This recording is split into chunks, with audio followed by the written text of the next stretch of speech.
for all of us. It's about predicting where the consumer is going and getting half of it right. One of the things we want to do is create ads that don't suck. Embracing change creates great possibility. I'm Alan Hart, and this is Marketing Today.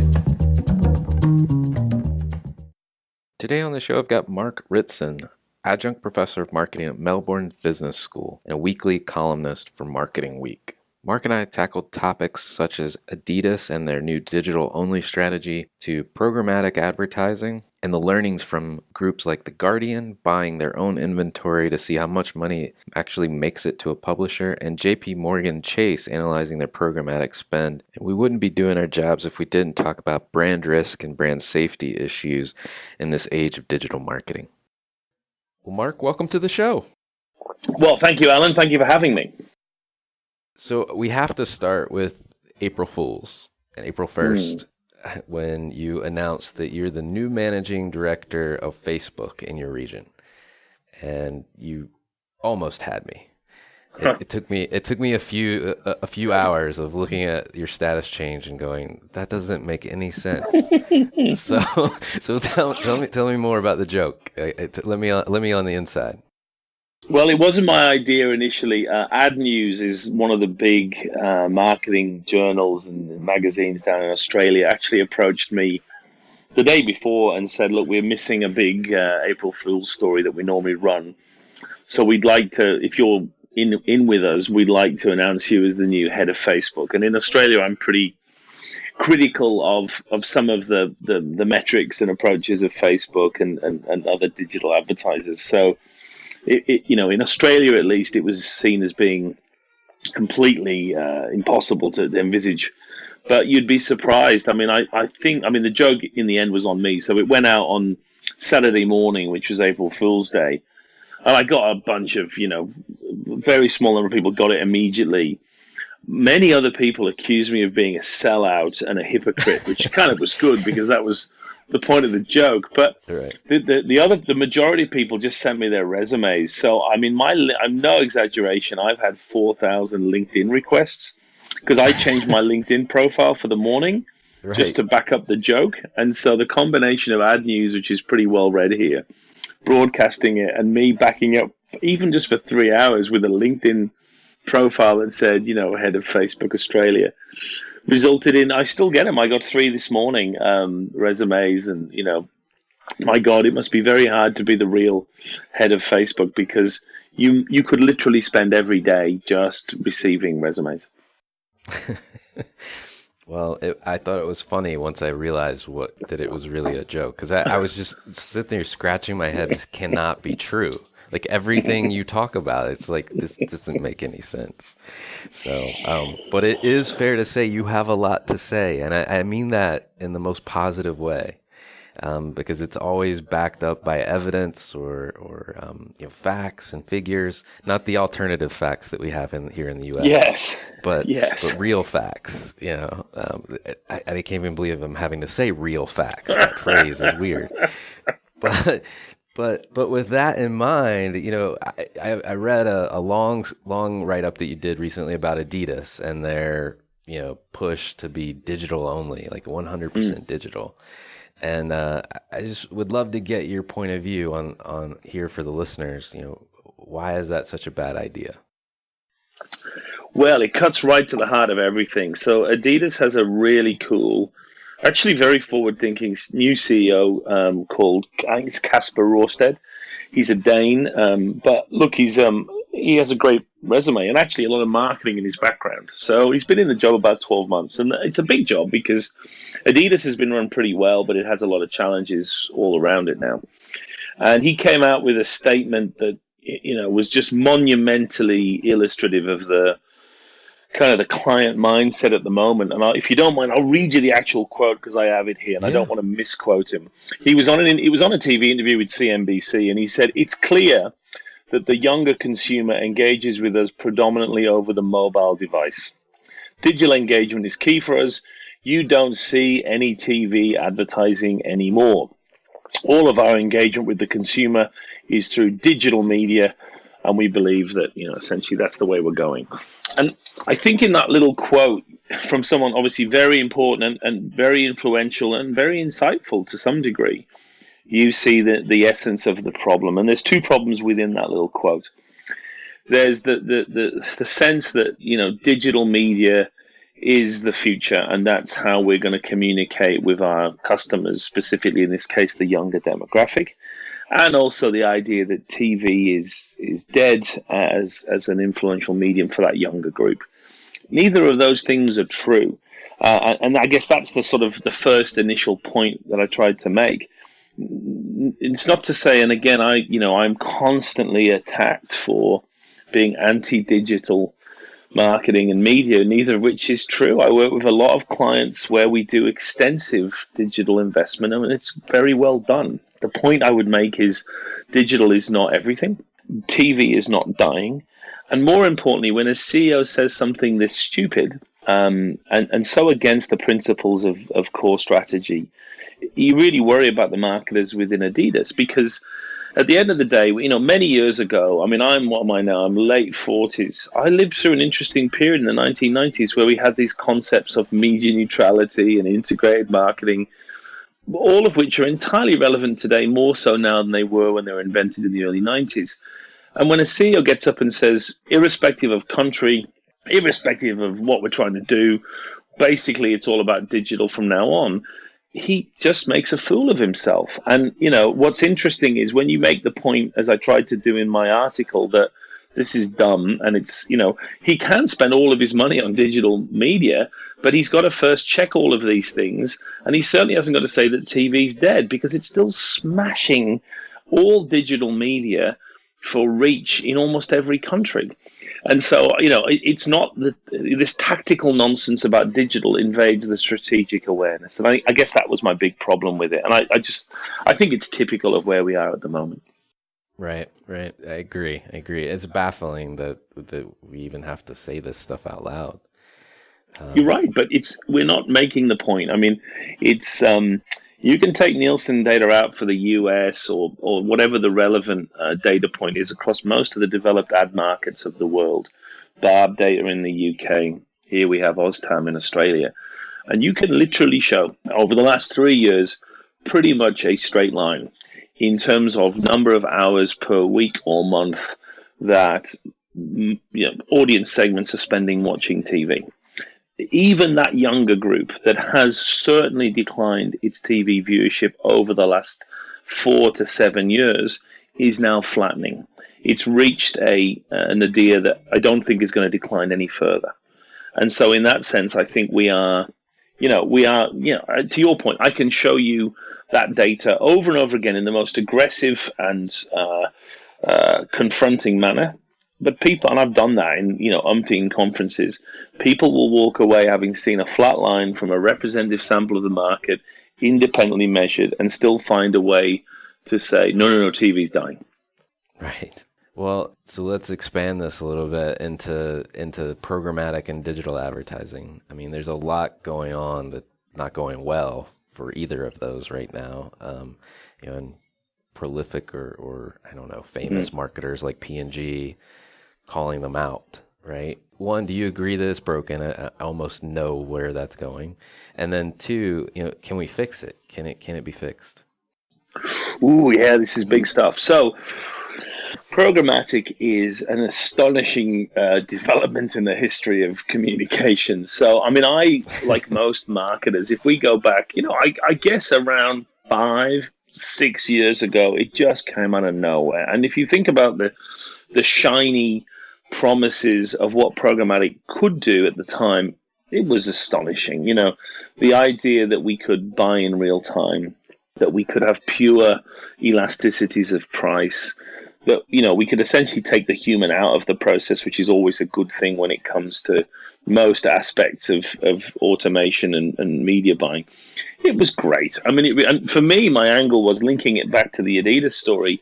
it promised to be entirely media neutral, right? Because computers don't have stupid biases. So I was thinking, once we get outdoor and then print, and then we'll see how this plays out, Anyway, that all turned into nonsense. So, yeah, what's wrong? So let's remember, first of all, programmatic is growing at about 25 to 45% year-on-year growth consistently in most markets. So marketers are dumping more and more money into programmatic each year. Again, irrespective of what we might tell them about it. So that's a good context, first of all, to set to one side. While that's happening, so while we are spending more and more money, and I don't have the data for US or Canada, but or UK, but here in Australia, we are spending demonstrably more in 2017 on programmatic than we are on things like outdoor. So it's gigantic, While all that's going on, it's clear that a couple of things are happening. We've got the brand safety issue. Now, the brand safety issue has two concerns. The first one is obviously if programmatic ends up putting my ads next to jihadis or anti-Semitism or anything else, it's there's a risk there. But a deeper point that no one's getting to yet is why the hell is it doing that? Because it's meant to be smarter than that, right? My favorite case is the Marie Curie Cancer Care, which is a very, very well-loved charity in the UK, which found its ads all over, I think it was video from David Duke, exhorting basically white hatred. The point is, okay, that's a danger short term, but why is it doing that in the first place? Isn't it meant to be smarter than that? So the first issue is it just looks like it's a random pinball machine, shooting up ping pong balls in every direction onto any available digital site. It's not as smart as we thought. The second bigger issue for me with programmatic then is the commission rates, which no one has refuted. And so if you look at several independent sources, and they are genuinely independent, not with a bent either way, World Federation of Advertisers, Ubiquity, which does have an angle here, but did a good piece of independent research, all the best estimates say that your working capital that actually gets through the punching of the ticket, the different ad tech commissions, you're probably looking at, for every $100 you put into programmatic, somewhere between $30 and $40 actually reaches the media platform itself. So, I remember the dreaded days of the early 90s, late 80s, where we were very unhappy with a 15% commission being paid to our agencies, right? Well, hey, they were the good days, man. Now we're looking at 60 to 70% commission. That's progress for you, right?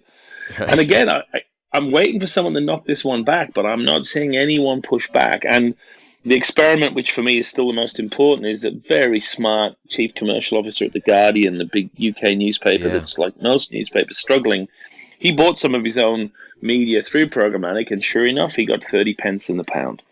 So, we've got the brand safety issue. We've got is it really that smart issue linked to that? We've got 70 cents in the dollar is not even getting into the media.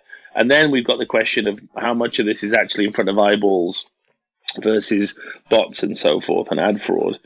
And then, as a final piece, I just think that this black box approach is, the black box is started out as being, well, each company will have a more superior system and algorithm.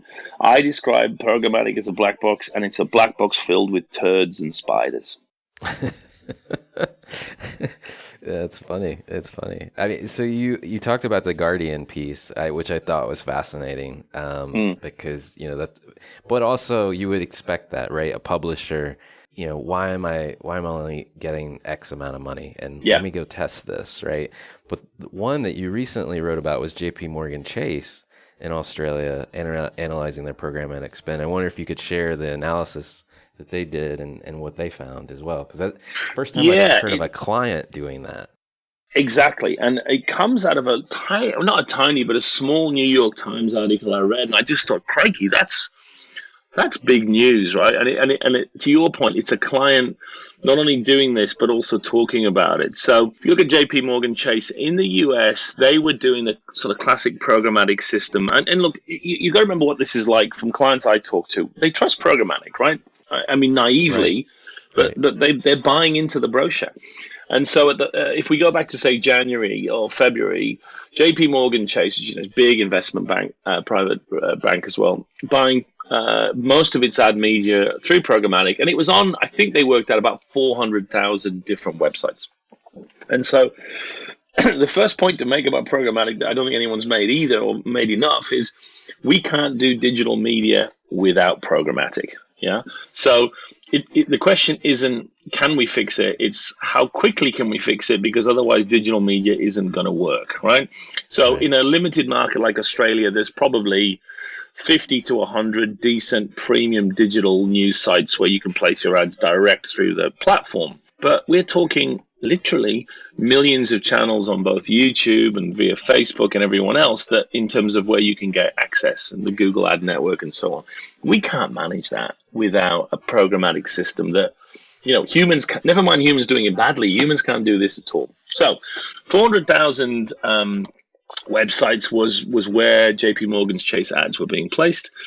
And with all the brand safety issues, like many clients, the CMO there, who seems to be a pretty impressive character called Kristin Lemkau, she actually said, well, let's have a look at this, right? And she looked at the actual 400,000 sites they were buying and worked out that only about 12,000 ever got any form of response. Now, that's slightly dangerous because obviously we might be doing this for display, but any response ever indicates that many of the 388,000 other sites were pretty much a waste of time. Right. So she took those 12,000 sites, and then she got, one of the good things about working in investment banking is you have interns, usually with MBAs. So she got a bunch of unfortunate interns to go through manually the 12,000 sites to do a good old-fashioned media context review, i.e., are these sites the kind of places that we would place our ads on, given what we stand for and who our target market is? And then that brought down the 12,000 to 5,000. Okay, so we're down from 400,000 to just over 1% of the programmatic sites continued to be quote unquote acceptable. And so I think in March she made the switch during the brand safety issues to say, okay, let's just buy on those 1% of sites. Now that in itself is a bold act, right? But what's intriguing is, so far, at least according to the New York Times and Lemkau herself, they've seen no noticeable downturn in either the cost they have to pay per site or the response they're getting from their campaigns. Now, if you pause for a minute and think about that, right? It's from the New York Times. It's from an esteemed CMO at a major brand. There's no reason why any of those people should be lying, right?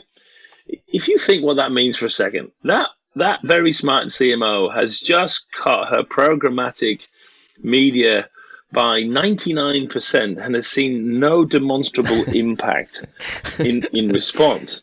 Right. You'd think you and I were smoking something to come up with that kind of statistic. You'd go, that can't be true.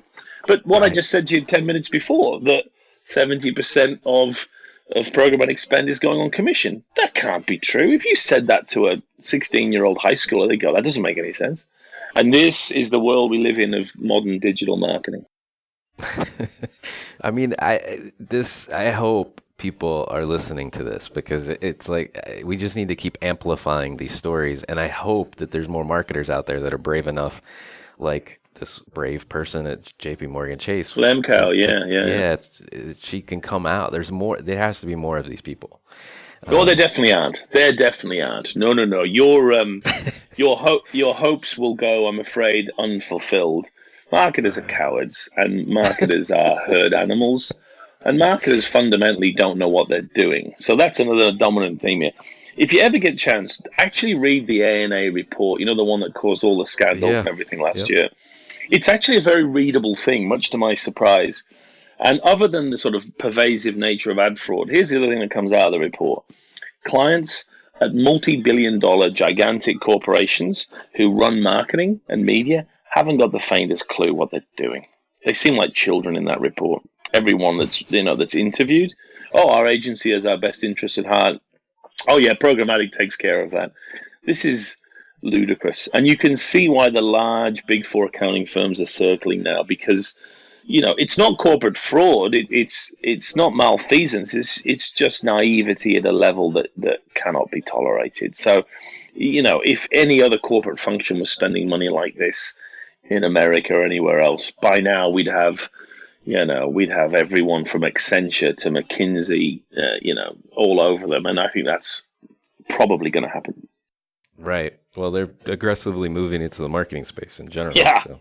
they are, right? They can smell the blood. So Exactly. And so you talked about this a little bit around brand safety, or also called brand risk. I mean, that's now a thing, right? Especially with regards to YouTube. And I read recently, you were arguing that really that's Google's fault, and really their fault alone. They should just own it. And I just want to hear your rationale why. I don't think I either read the full story potentially, or just, why is it? And, aren't clients to blame, or ecosystem folks to blame as well?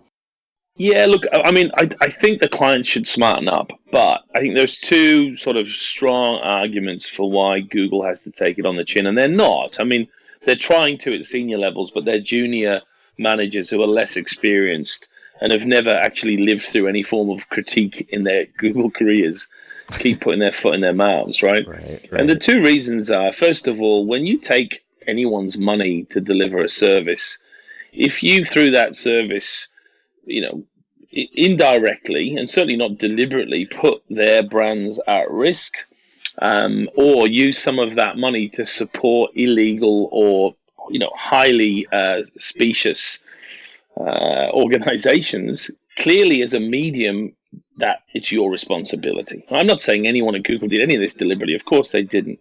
But the point is, you took the money. And when you take the money, particularly when you take it in the billions of dollars, that's a service and you're responsible. And the second, rationale is much simpler. You never blame the customer for something you do wrong. Right. Even, right. You serve someone's food cold. You don't say to them, well, it's kind of because you gave me a complex order, right? At the most basic level, you say to the waitress or waiter, listen, you need to understand something, my friend, as you go through life here. The customer's not to blame here. That never ends well. And by the same token, at a multi-billion-dollar level, the minute anyone from Google or from digital starts saying, yeah, but the clients, they should have da-da-da. Listen, we're back to that restaurant. The client paid the money. They're the customer. They are not the wrong ones here. Sort the stuff out. And I think, those 2 points are unimpeachable in the sense that, Google's making an awful lot of money from this. Now, look, what's the real story behind this? Google and Facebook do not want to be seen as a media channel. Yeah, the minute they, from Zuckerberg, from the very top down, they do not want to accept the responsibilities of a media channel, because if they do that, they are screwed. They are tech companies. And if you play that game, then absolutely it's the client's fault. We merely provide the platform. We don't get the jihadis. We don't monitor the jihadis and what they're saying. We don't take responsibility for that hate speech or linking it to that. We're just a tech platform, man. That's all we do. They have to hold on to that, even though it's clearly nonsense, because the minute they even mention the medium word or the broadcast word, they are open to a whole bunch of standards that they cannot possibly surpass. Well, so, if we step back from all this stuff, you teach brand to students, and, and you write about these types of topics. I mean, what advice do you have for brand leaders today? I mean, how do we make sense of the world? It seems like everything is upside down. Yeah, look, the good news I am not a qualified marketing or digital communications expert. So I'm extremely experienced in the world of brand management. I did my PhD in marketing 20 odd years ago. I've taught brand at MIT and at Minnesota in the States. I've taught it in Melbourne Business School, and I've done a ton of consulting with very large brands. If it came to an issue of branding, I'm all over it. The good news for me is that this whole topic of communications is a small part of branding. It's got bigger and bigger, unfortunately, as the digital era has moved on. If I had to put a number on it, if you look at proper marketing models, comms is probably, I want to argue, I'd say 12% of the total marketing. If you manage a brand, about 12% of your brain cells should be dedicated to marketing communications. And within that, a smaller proportion that should go on digital, assuming you are media neutral. So the good news from a brand point of view, and what I say to my MBA students is, you got to be on top of this stuff.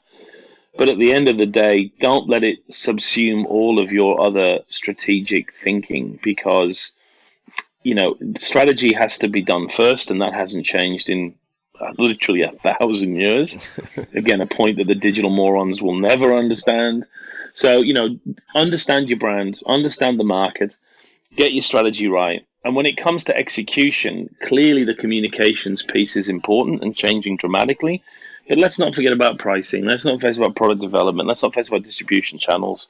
There's a whole other bunch of stuff that has to be worked out here as well. So my main message is, my gosh, it's a mess. Don't let it become everything. And don't forget, as a brand manager or as a CMO, we have many other fish to fry on top of the digital chaos that's taking place. Awesome. So now I want to step back from all this nonsense, so to speak. And really I ask the next set of questions to everybody that comes on the show. Okay. And I'm really just looking for your personal introspection or thoughts as we kind of go through it. And the first one is really, what drives you? What fuels you? I mean, you're successful in your career, but why? Why you get up and do what you do? Oh, this is a very interesting question, I think, or hopefully an interesting answer. I'm driven by money, and and I'm probably the only marketer driven as such. So I want to have, first of all, my family is the most important thing, but right. I keep that all of that out of my career, my family and my personal interests and so on. I don't, so many marketers blend. Look, I have an interest in comedy, and I'm going to try and bring that comedy angle into my career. I think that's amateur bullshit, frankly. So I have a very nice life, which involves many pursuits which are fun, which have nothing to do with work. And when I go to work, I'm really heavily interested and motivated by large amounts of money. And I think there's no shame in that. I think I go to work to earn money. Having said that, and what's nice about the way I work is I have a flat consulting rate. Every client pays the same amount of money, big or small, 1 day or 25 days. I send them, when they inquire on the first day, a one-page sheet, which is, this is my price. Right? Literally, it takes about 3 lines to explain it all. And that's nice, because I sell out all my consulting time each year at the same flat price. And so my other motivation to client work is to make them money too. And, I had a meeting with a big bank yesterday, and they're asking me why I was interested in working with them. And I said, well, first of all, money, because I'll get loads of interesting consulting days. But I said, second, frankly, I could sell that to someone else. I think we can make more money from my efforts with you than with other clients. And I think that's missing from a lot of this crap about marketing. You know what I mean? Why do we do marketing? Because it has a demonstrable, powerful impact on the bottom line. And that, why are customers important, and why is it important to listen to them? So we can make more money. So yeah, on the broadest and most personal level, when it comes to work, I am motivated almost exclusively by money. I like it. That's honest and to the point.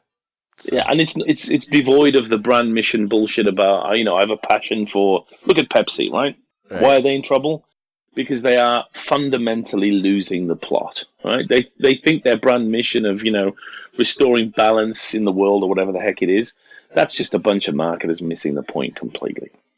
Well, in the agency world, which I've just now gotten my toe dipped into, depending on the agency, there's great agencies out there, but this notion of finding the cultural tension and all of the squishier side of communications, it really makes you wonder: did we forget that the advertising is supposed to sell something at the end of the day? You got it. Let's be completely honest, Alan. Most of these marketers and ad agencies, particularly the sort of upcoming executive generation, are fundamentally uncomfortable with the idea that they work to sell stuff. That's not cool.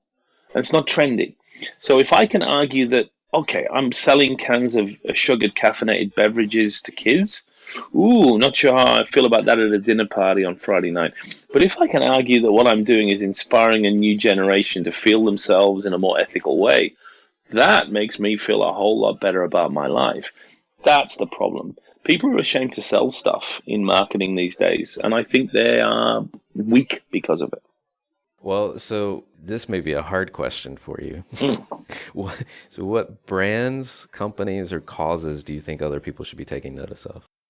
Well, now there you see that's an easy question if I partition it. Do you want me to answer personally or professionally?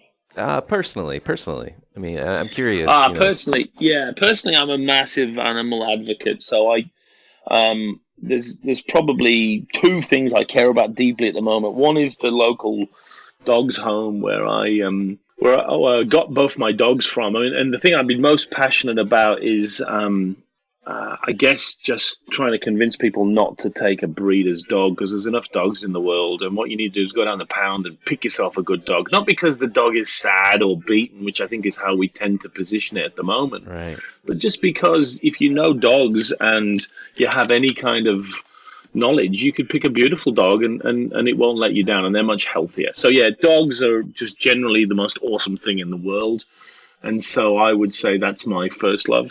And then the other one is sort of anything that involves, I think, people genuinely trying to, I don't know, do something that's truly without any kind of corporate interaction or advantage, which, we're so bamboozled at the moment with people dressing up corporate stuff as being for the good of society, that when you see people that are genuinely engaged with communities and trying to help people, I think that's an awesome thing. And probably my favorite of all the things I've seen in the last year is the Team Gleason stuff. So Steve Gleason is the great NFL footballer that's been unfortunately afflicted with Lou Gehrig's disease, and he is if you get a chance, watch the movie Gleason. It's a stunning film about a man that's refusing to give in, and I think that has been the most inspiring thing I've seen in a very long time.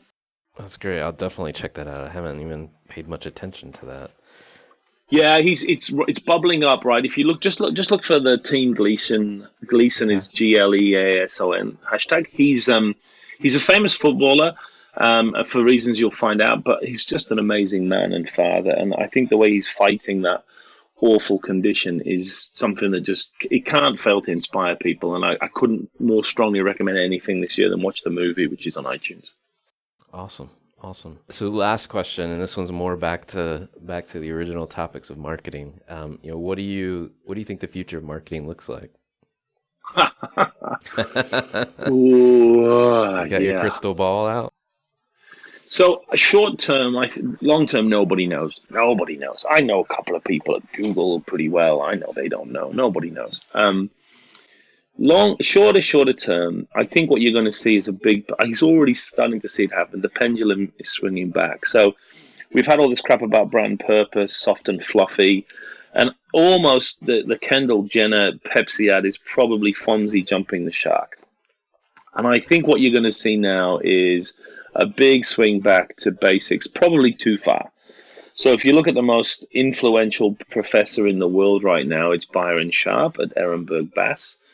He is not a famous man yet in the North America, but it's happening fast. There isn't a CMO in the world that doesn't have his book, How Brands Grow, in their bag. And the dude is on to something. Not everything. I'm not one of the devotees that, takes everything completely at face value. But I tell you, his is a strong antidote to this rubbish, and very powerfully stated. So my worry is, and I'm a huge fan of Sharp and his stuff, is we swing too far that way. And if you really look at what Byron says, brands are little more than physical and mental availability. So, at the moment of purchase, if I feel like a coffee, which stores are around me and which ones pop into my head. And although there's a lot more to his thesis than that, that's pretty much where it goes. Right. You know what I mean? Right. So if you think about, Starbucks is a perfect example. Starbucks currently has a brand mission, which is, this probably isn't quite right, but basically to inspire communities, right? And Sharp would argue that it's the fact that there's one around the corner, and when you think about Starbucks, you think green, and you think that's a coffee I can drink. Right. They're the two extreme points. And I think what we're going to see is the pendulum swinging from Starbucks as inspiring communities back to it's a coffee, and that's one that you think of and it's around the corner. Now, my point is, and very unusually, I'm in the middle. I think there is more to Starbucks than just a coffee that's around the corner. I do believe in meaning and symbolism, and I do believe Starbucks can stand for more than that. I think that might get lost in the pendulum swing.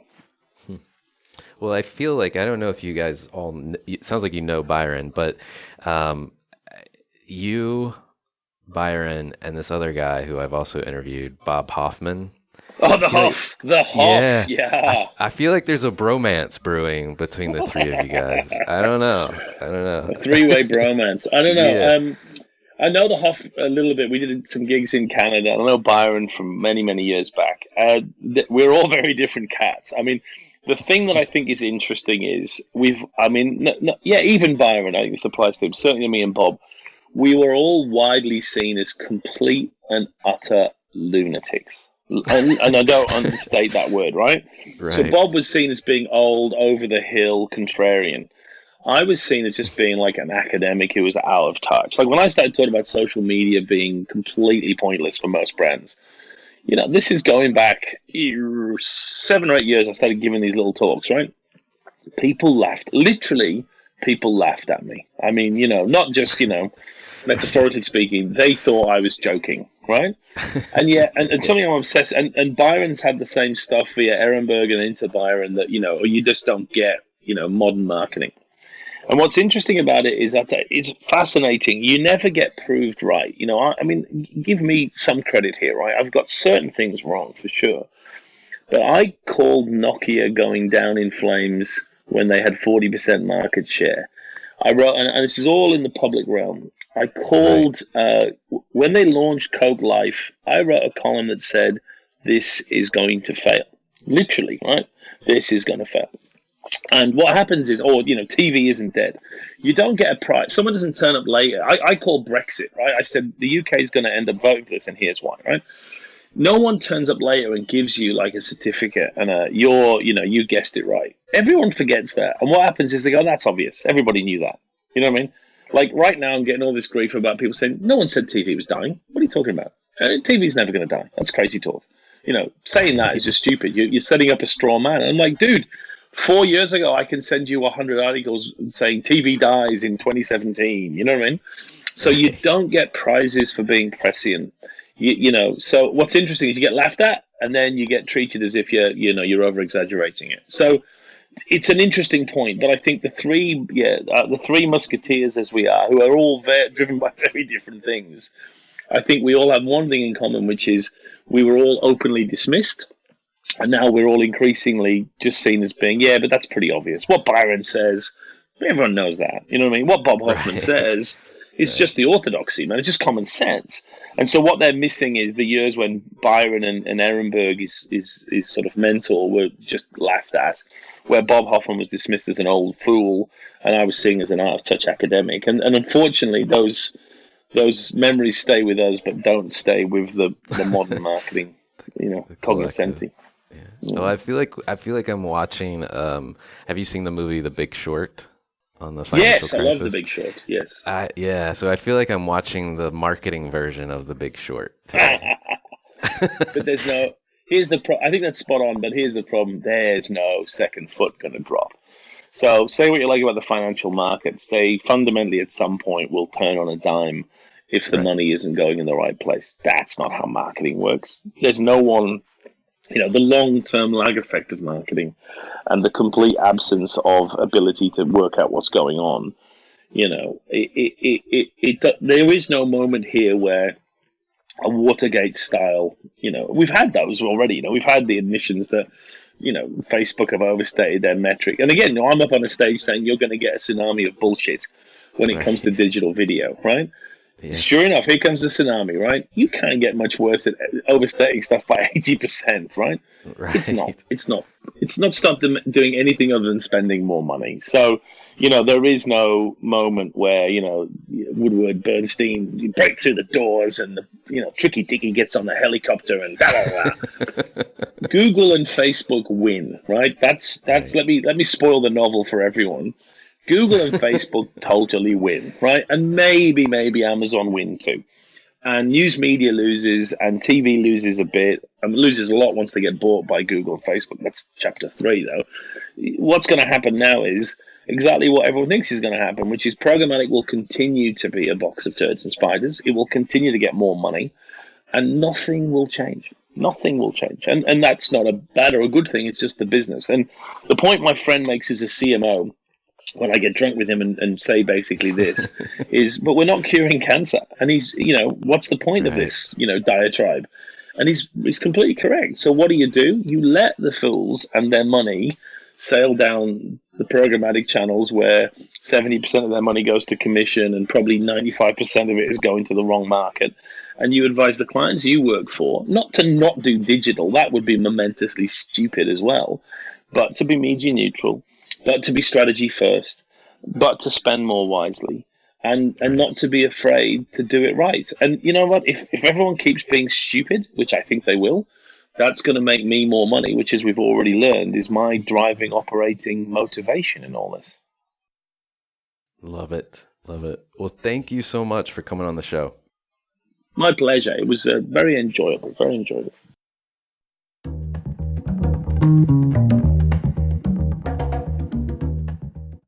Marketing Today is brought to you by Atomic. Atomic focuses on unleashing the growth potential for clients we serve. Atomic is a strategic consultancy specializing in business, marketing, brand, and innovation. Our singular goal is to help you accelerate your efforts with the right mix of expertise, analysis, and creativity. Check us out at atomic.com, ATOMCK.com. Hi, it's Alan again. Marketing Today was created and produced by me, with project management by Sarah Williams, audio production by Aaron Campbell, writing and editing by Kevin Greeley, social media support by Megan Woods, art and graphic design by Sarah Dell. If you're new to Marketing Today, please feel free to write us a review on iTunes or your favorite listening platform. Don't forget to subscribe and tell your friends and colleagues about the show. We love to hear from listeners at info@atomic, ATOMCK.com. I'm Alan Hart, and this is Marketing Today.